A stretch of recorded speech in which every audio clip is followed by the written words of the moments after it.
Welcome back, everyone.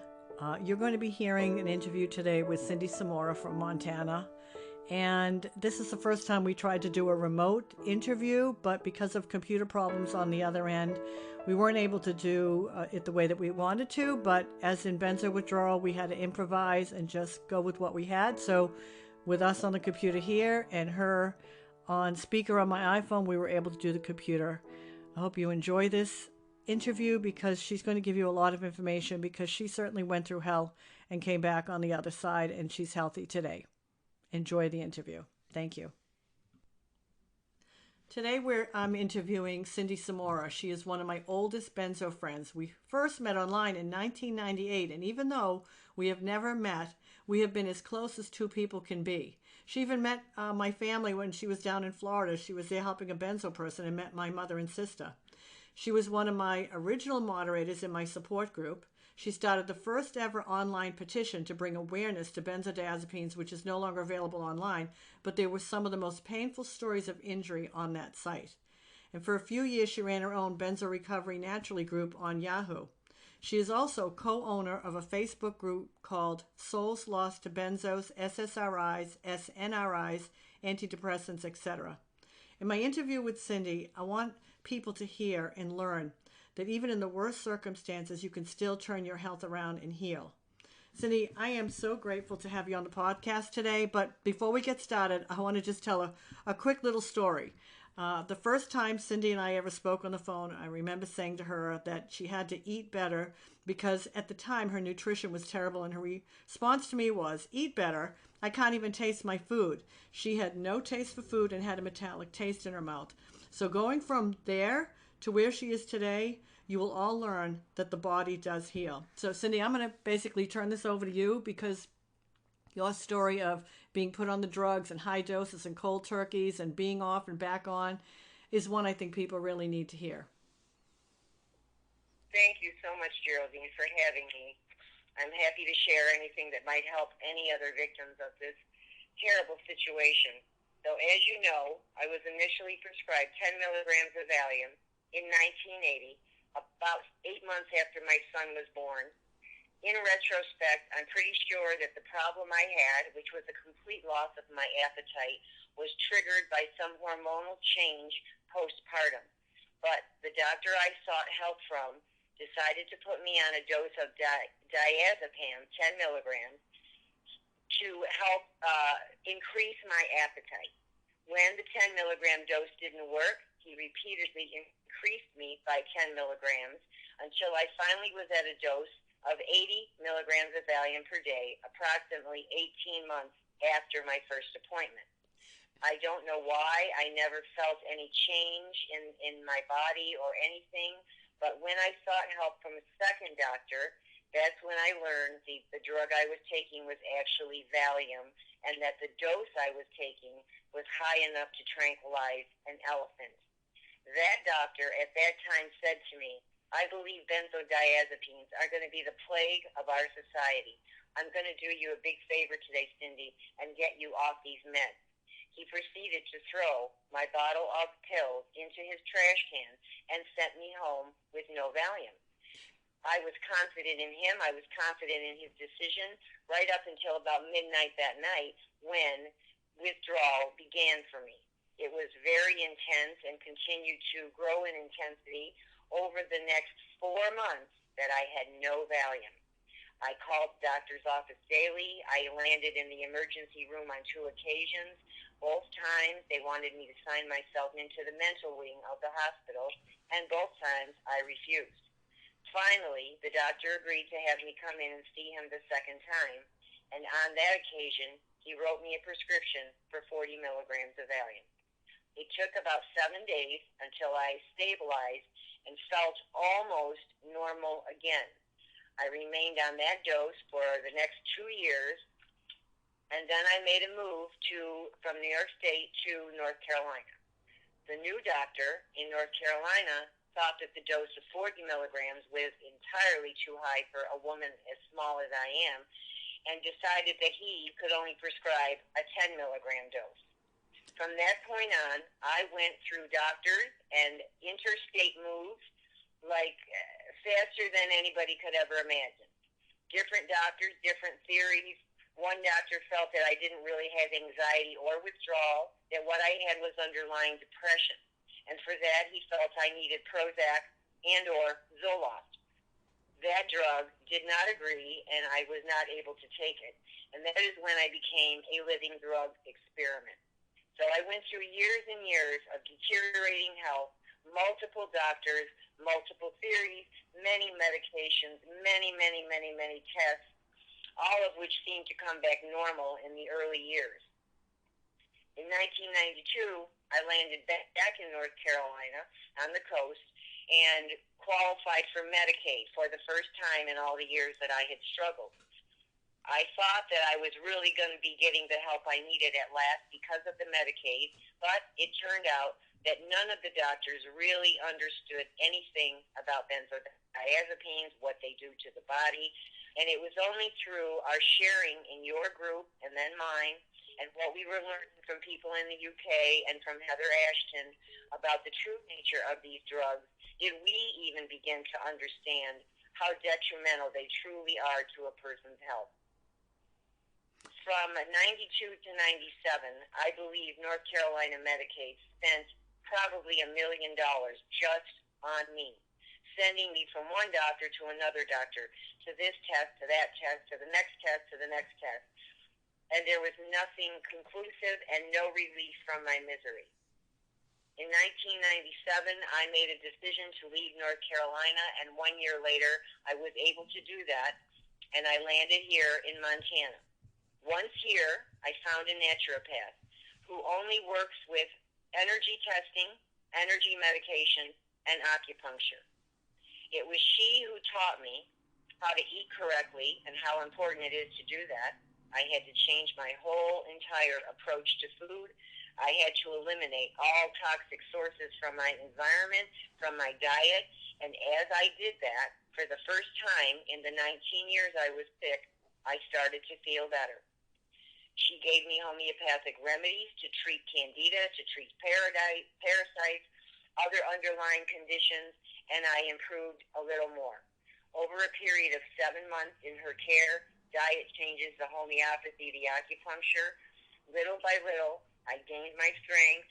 I was struggling financially, and it was not easy, but I did find ways to juice carrots, which were very inexpensive, to find produce on sale, which I could use to support my health. And we started in March of 1999, the day after you started the first online group. We finished in October of that year with my health restored. Quite an amazing story. One of the questions I want to ask you, Cindy, before we get into your naturopath that helped you, because whenever I've had gone in to speak at our hearings, I talk about women having menstrual irregularities. So I know you and I both ended up with a hysterectomy. Over the years, did you see your menstrual periods changing? Yes, absolutely. And for years, even before the hysterectomy was done, I believe I was 44 at that time.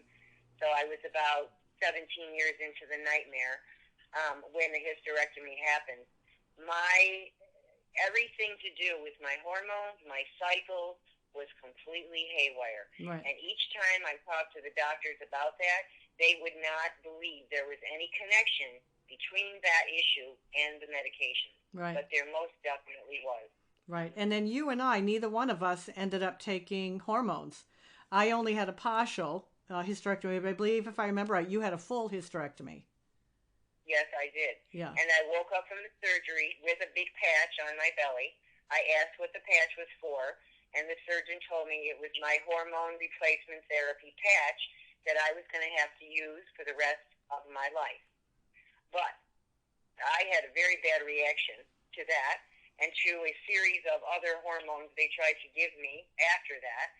And then I kind of looked around at some older women that all had had hysterectomies that were in their 80s that did not ever take hormone replacement therapy medications, and I could see that they were doing just fine. So I made a decision to not use any of those medications, and I feel I'm better off for that. Right. So now let's go to when you start working with your naturopath, because you almost didn't even go to that first appointment. You were so, so sick. And I was. she literally your life changes that day, and you really love her and you believe her, and you go home and you start the process. But I don't want people to think Yes, the process was easy, because we were on the phone every single day back when both of us yes, had time, because we were so sick we hardly had lives. Um, right.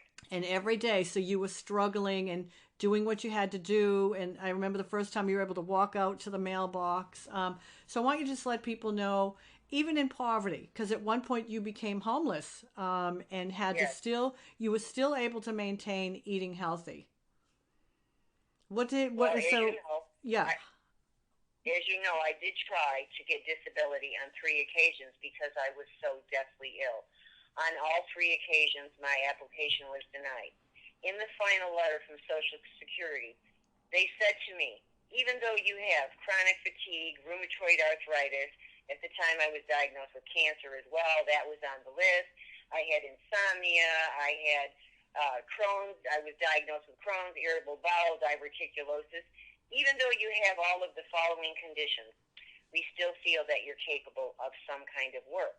And as you know, I was a single parent. I did not have the support of a man.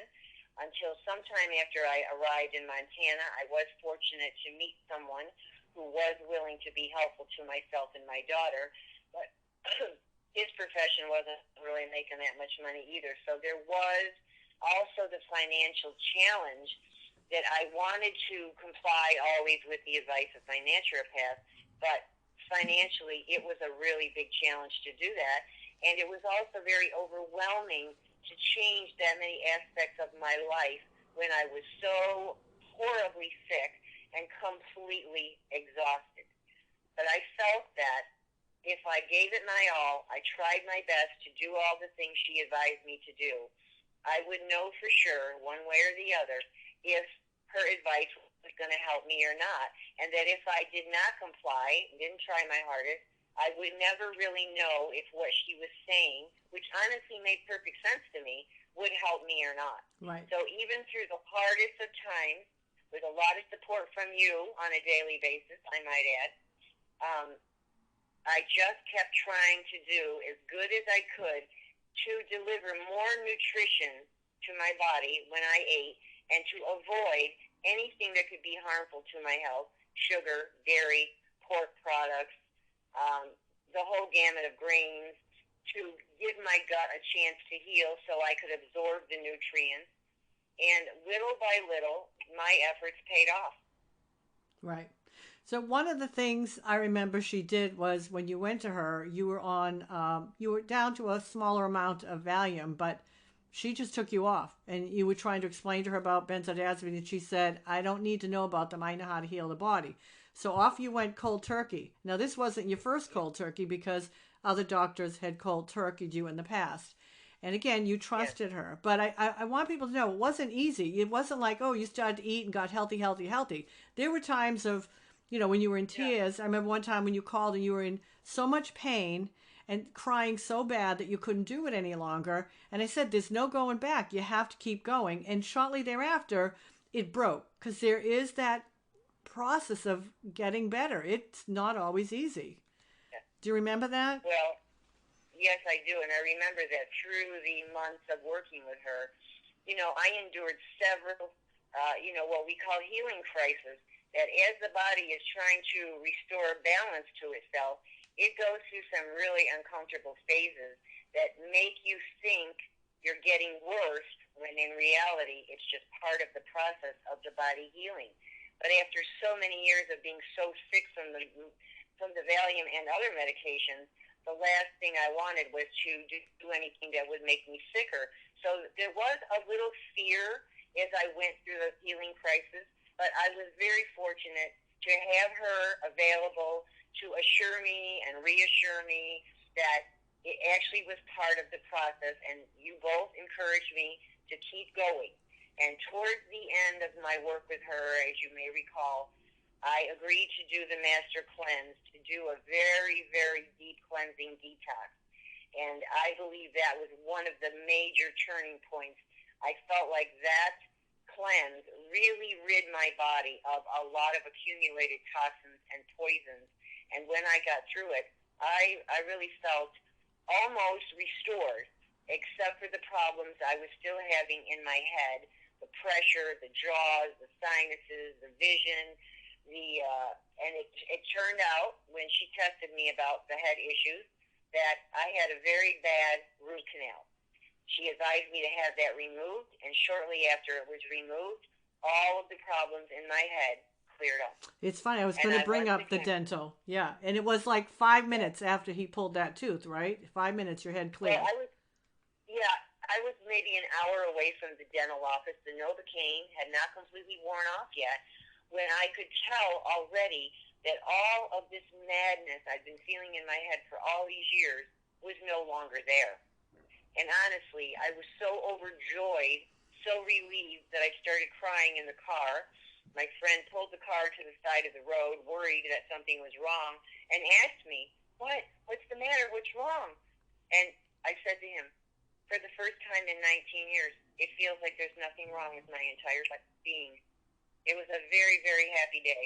Yeah, I remember it really was. So another subject I want to touch upon, because the dental was very important, was, we had girls the same age. We each have, a son and a daughter, and it's very hard to raise children when you're going through this. And it was tough, on your daughter with all the stuff you went through, moving and then becoming homeless. And, she's a youth trying to go to school. What's your relationship like today with both of your kids? Well, so my son is 9 years older than my daughter. And somehow he seems better able to understand that our hardships were related to my health. My daughter seems to still have a hard time believing that or forgiving me for that and thinking that possibly I'm just not a good mom. So I continue trying to be a good mom, to help her. She's here in Montana with 2 children. I help her a lot with the children. And I just pray that someday she is going to realize, that the reason our lives didn't go the way I would have loved for them to have gone was because of what these drugs did to my health, not because I'm a bad mother. That's right. That's right. But because of the education we've gotten, we've both learned a lot naturally, which has then helped our own children at different times, because you use a lot of natural medicine with her or the grandkids, and even, the grandkids' diets. So in one sense, it saved her, when she's maybe had some, after pregnancy or when she was having a little difficult time. So another thing I want to touch upon, because you're from a big family. Was there a lot of support? I mean, even though you had moved out of state, was there a lot of support? No, there was not a lot of support. My, family was going through its own breakdown. Parents were separating. Brothers and sisters were reacting to the problem with my parents with drugs and alcohol.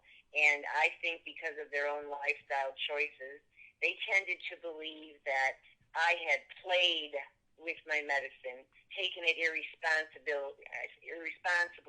or used it to get high. But the truth of the matter is, I don't recall ever getting high on Valium. And I did not take it irresponsibly or recreationally. So when the saga continued after year 1 and year 2, they pretty much lost interest and made a decision that I was using it as a cop-out for facing my life in some way. Right. So the whole family pretty much disintegrated. Everybody went in different directions. Everyone lives in different states. Both my parents now have passed. One of my brothers has passed. And the relationships are severed, but not only because of what I went through, because of the way they responded to the pain in the family, Right. So that is a heartache. That is definitely a heartache. So, and one of the things that we used to keep very, very, very private on the support group years ago, we never let people know about suicide, because I know my first Benzo friend that committed suicide, it had such an effect on me, it set me back. But now with the Facebook groups, it's out there, it's open, and you are co-owner of a group, that does put up the Souls Lost to prescription meds. Did you yourself go through a period where you were suicidal? Yes, I did. Yeah. I mean, So was it from the drugs, from before, the circumstances? What do you think? because of these medications, my entire life spiraled out of control. And I found myself in a situation in 1987 that I really believed there was no way out of that terrible situation except to end my life. I did try to do that on 2 occasions. Right. I'm not ashamed of it. I'm not proud of it. It's just the way it was at the Right. time. But I do try to talk to other people who have that urge to let them know if you can just find a way to get through that. It's like sick thinking. It's your brain not working the right way, convincing you that you're worthless, that you're, a burden to other people, and that there's no point in continuing your life. I could not be happier that I failed at both of those attempts, that I am here, that I am present still for my children, and have wonderful relationships with my grandchildren that bring me a lot of joy. Right. And so the reason a couple years ago, I think 3 years ago, I had the idea to start this designated group to talk about the suicides was for a couple of reasons. For one, it is a big shockwave when the losses are posted in the regular groups, because you have people at every stage. You have people who just joined the group. They're just at the beginning. They're in hell from the drugs. They're in acute withdrawal. And when they read about suicide, it really rocks their world. Right. So I wanted to have a designated place. Number two, I wanted to, honor and remember those in our groups who fought and did not succeed with, getting through their tapers in their lives. Excuse me. I wanted to have a place where they could be honored, where their stories could be shared and told, and where people could opt to either read those stories or wait until they were stronger to read those stories. The other thing is I wanted to continue making some contribution to the Benzo community, but with the grandkids and, I'm still working 4 days a week because my financial situation has still not recovered. I really don't have that much time to dedicate to the community like we used to have. So I wanted to still make some contribution, but something that wouldn't be so time-consuming. And for those 3 reasons, I mentioned to Paul Chomiak that it would be nice if we had this designated group for this reason, and he wasted no time setting it up. And we have been running that group, I think, a little over 3 years now. And membership, last time I looked, was around 800 people. Wow. So, yeah. Yeah, in fact, I just saw today a post went up of somebody that was that I was friends with on Facebook, that she's now in that. She just got posted in there, but it was due to her her battle with cancer. She did not want to take anything because she was afraid her akathisia would come back, and I was shocked to see that, that she's gone. So that was not suicide, but it was just another soul lost, because it is because of the drugs, basically, that she chose. She was afraid the akathisia would come back. So, if you had been given more support, or I think I want family members to hear this, if you were given more support, if anybody out there is given more support, do you think it would make the road a lot easier for them? I think it's really important when you have an illness that the people you care and love believe you. And it's a huge problem for all of us that our condition doesn't have a name that carries any weight. It's not called cancer. It's not called heart. It's not called Parkinson's. It's, they just have a really hard time believing that pharmaceutical products could ever devastate people's lives to the degree that these have devastated our lives. So, I think it would be good for all of us if the family would listen to us, read things we try to share with them. I know in the beginning, in the early years, I did try hard to convince my family it was real, and they just were not interested in hearing. You just need to get off of those pills and get on with your life. Right. And of course, don't we all wish it was that easy? Yeah. Oh boy, wouldn't we all, for the damage that we all incurred. So, years ago for us, there was absolutely no informed consent. today we're trying to work on it, but you were treated poorly by your doctors. I mean, you're out in Montana. It's a little bit more rural out there. Do you see anything, any changes? Because I still get requests even from Montana for the Ashton Manual. What do you see happening Yeah. out in your area? Anything or? Well, here's the truth of the matter. I have not gone to a doctor's office since I first walked into the naturopath's office in March of '99. So I don't have interactions with doctors. Mm-hmm. I did have two accidents that forced me to emergency rooms. One, a very, upsetting dog attack. They were, when they took my history, they couldn't believe I didn't have a primary doctor. I didn't take any medications. They were quite sure I was lying when I told them that, because it's very unusual for a 50-year-old person to not be on some medications, but I wasn't. I'm not. I had not taken a pharmaceutical, a shot, a hormone replacement in 20 years. Over 20 years now, actually. And So probably I all don't the better. Really know. Go ahead. We'll say it again. I said probably all the better for it. Yeah. Well, when I have conversations with people, I now work in a health food store, and prior to this job, I worked as a vendor for health products. Conversations I have with people who, come into the places, they are absolutely astounded when I tell them, I'm almost 64 years old, will be soon. I have not taken a pharmaceutical product of any kind in 20 years. I work 4 days a week. I take care of my grandkids 3 days a week, and pretty much can dance circles around a lot of 30-year-old people. People are absolutely astounded and interested in learning more about how they can break free from various medications that they might be taking. So we talk about natural medicine and energy medicine. And, I'm always trying to help other people better understand how medications can hurt you, because a lot of times people are not able to connect the dots from the medication to the illness. But very often there is a connection. Right. But now so here you are, all natural and all that. But when I first talked to you back, over 20 years ago, that was all new to you. So for somebody listening, it's baby steps. I mean, you really did, even though Barbara, your naturopath, threw you right into it and you went full force. Yeah. It was a gallon of water with 8 lemons in it every day that you got in. It was the juicing. She had you doing coffee enemas. And when you think about it, she had you doing everything that Dr. Kelly Brogan has her patients doing now to get their body. Yeah. Dr. Kelly Brogan only works with women, but it's the same basis that Barbara had you doing, which is very, very interesting, long before. Yes. Yes.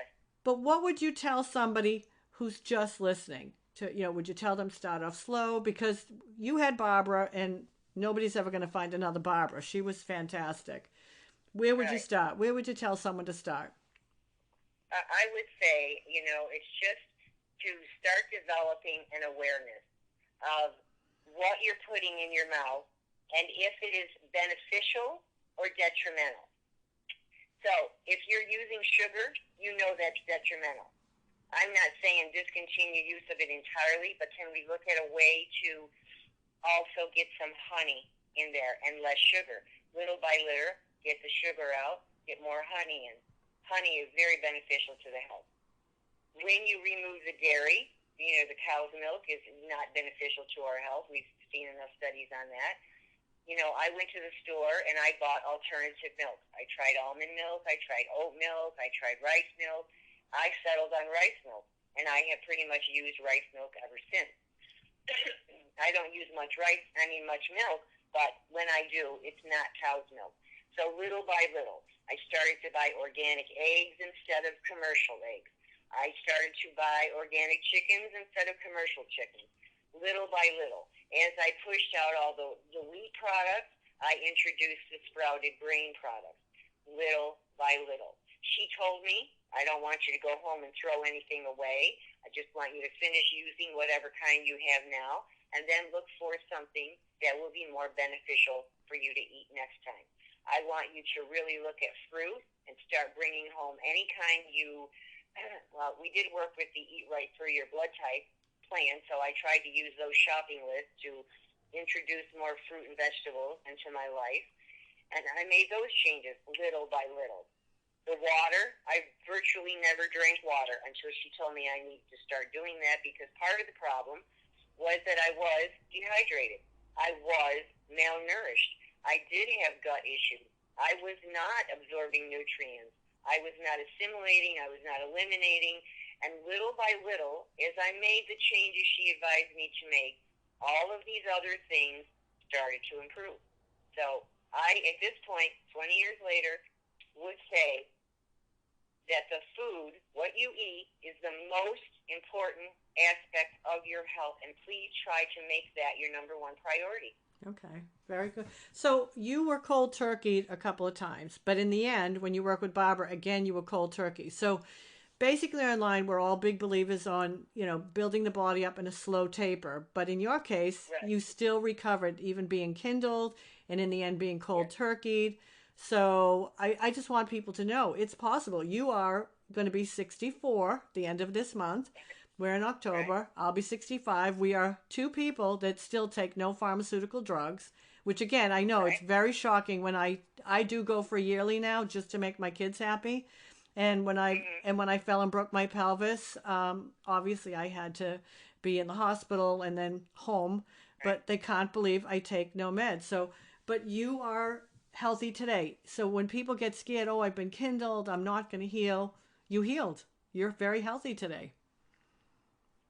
It's really one of the hardest things for me right now is that I do scroll the page, Facebook, the groups, I see the posts. I hear their fear. I know that they think I'm never going to get better because my story differs from hers this way or that way, or I was put on and taken off 2 times, whatever. And I am here to say that I think, in the whole big picture of my story, at least 6 times I had doctors refuse to write me a prescription for any amount of Valium.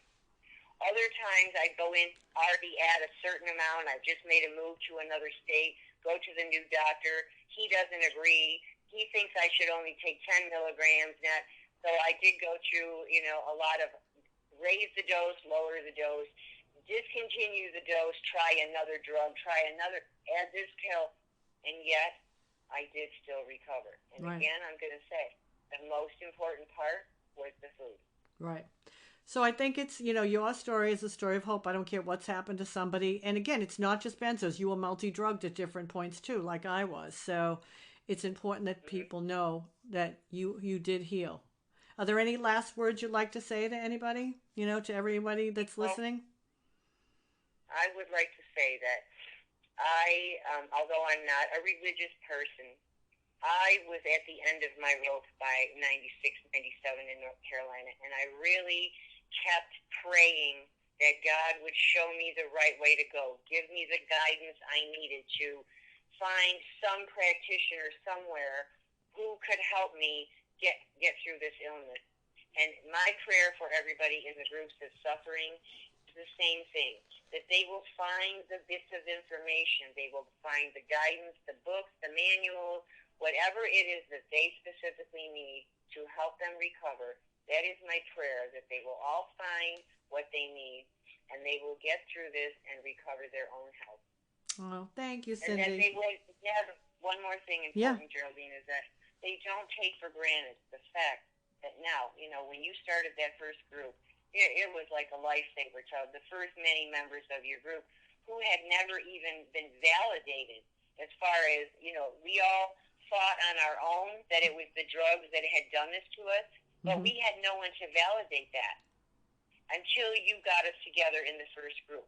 And now this generation of victims has many, many, many groups where they can bond, they can develop friendships with people who are loving, caring, supportive, and help each other to the finish line. And I just would hope that they don't ever take that for granted. Right, right. Those are huge blessing. Very, very wise words. We've done this long enough that we've gotten that wisdom. Yeah, All right. Well, thank you so much for your time, Cindy.